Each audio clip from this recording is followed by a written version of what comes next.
No, we're in bad territory. Yeah. No, I feel you.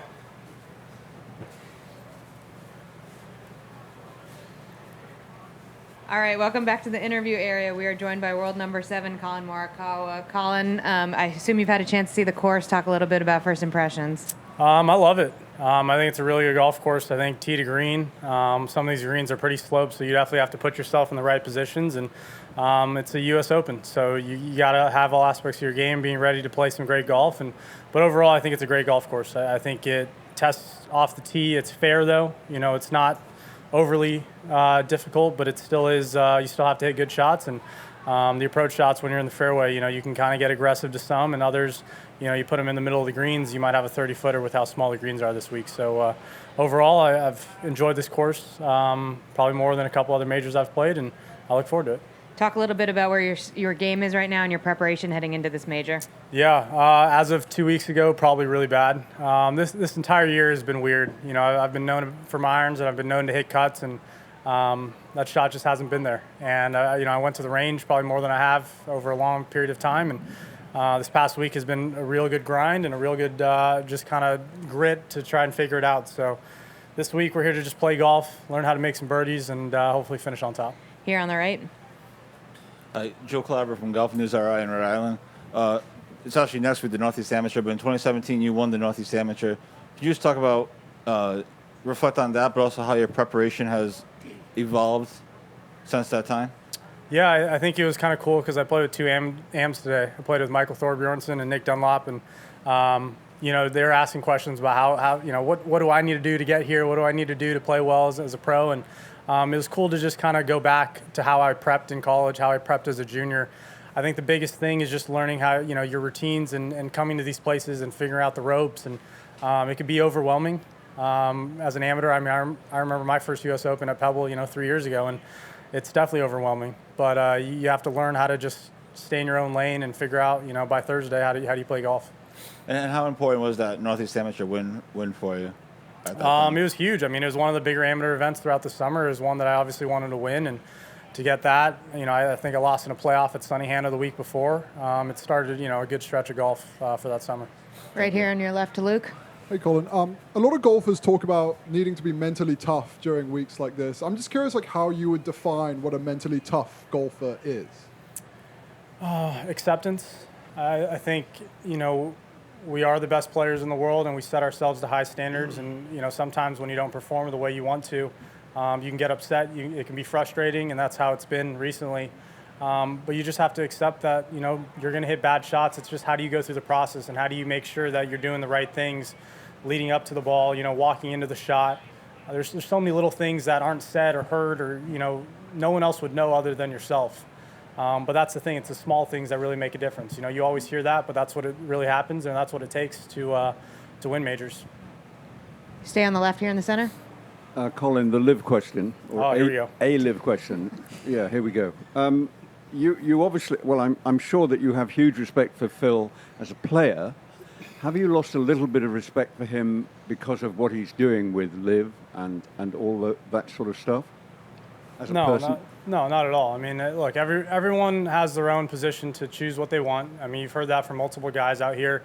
But it doesn't change who I view Phil as, right? I mean, this is someone, obviously I watched Tiger growing up, but Phil was the guy that was right there. I mean, he was still an idol for many, many kids my age, right? And then he's going to continue to be that way.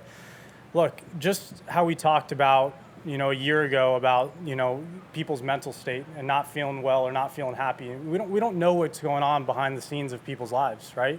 You guys see us out here and you guys can make assumptions about what we do, but in reality, you don't know what's going on behind curtains.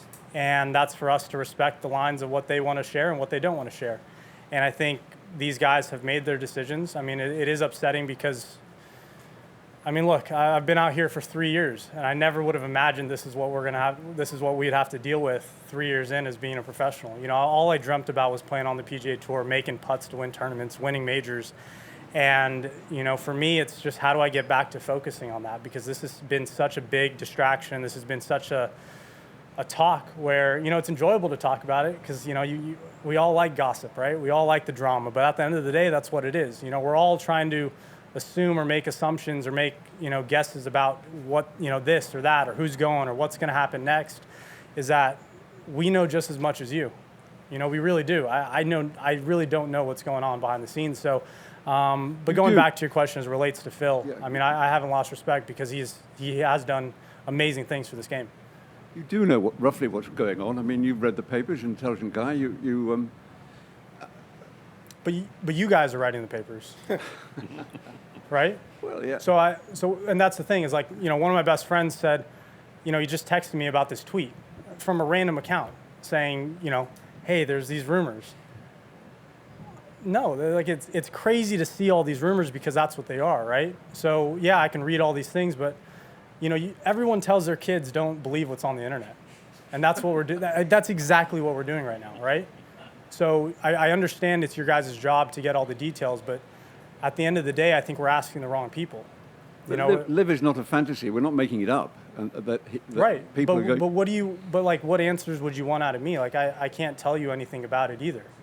I think we're going to move to Dan on the right. Okay. I was going to ask you, you haven't been one of these guys who's been involved in a lot of these rumors. Is it still a distraction for you?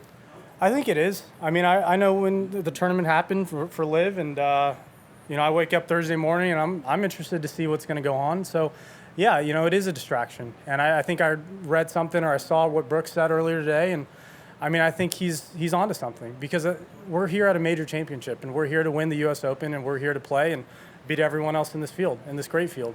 And that's what it's about. I think when you wake up and, I'm texting my agent or I'm texting my friend about like, hey, did you hear about this? Or, I'm getting news about this.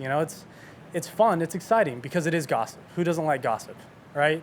But it also becomes a distraction. And you don't want to be focused on this or that. You want to be focused on playing golf.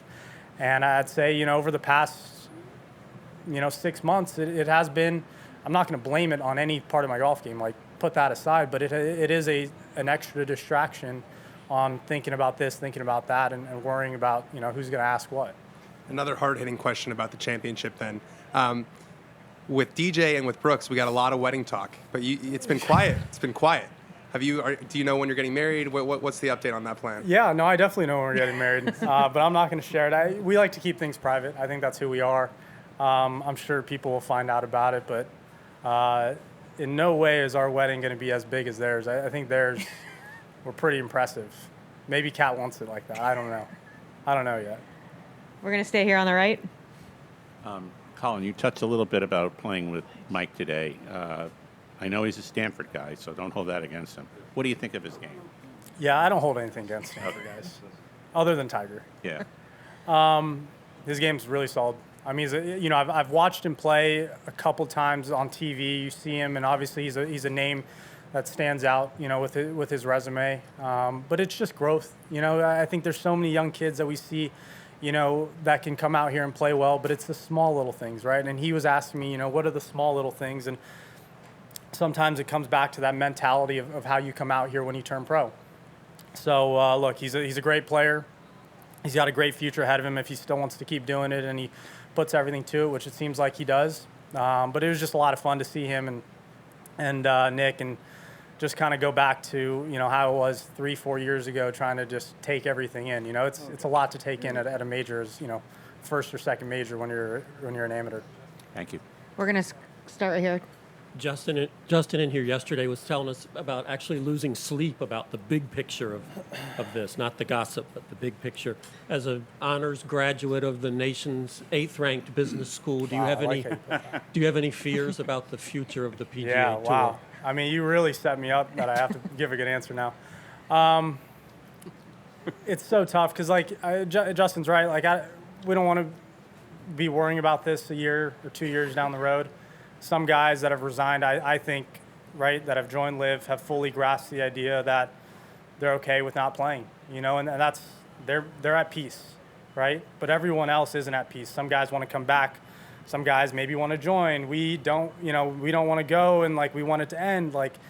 There's so many things up in there that you're not really at peace because you don't know what the world's going to bring you the next day. And I guess that's life, right? We really don't know what's going to happen, and you're going to wake up hopefully every day very happy and ready to enjoy a new day. But with all this going on, I think at the end of the day, I have to realize and bring my perspective back on what I want to do.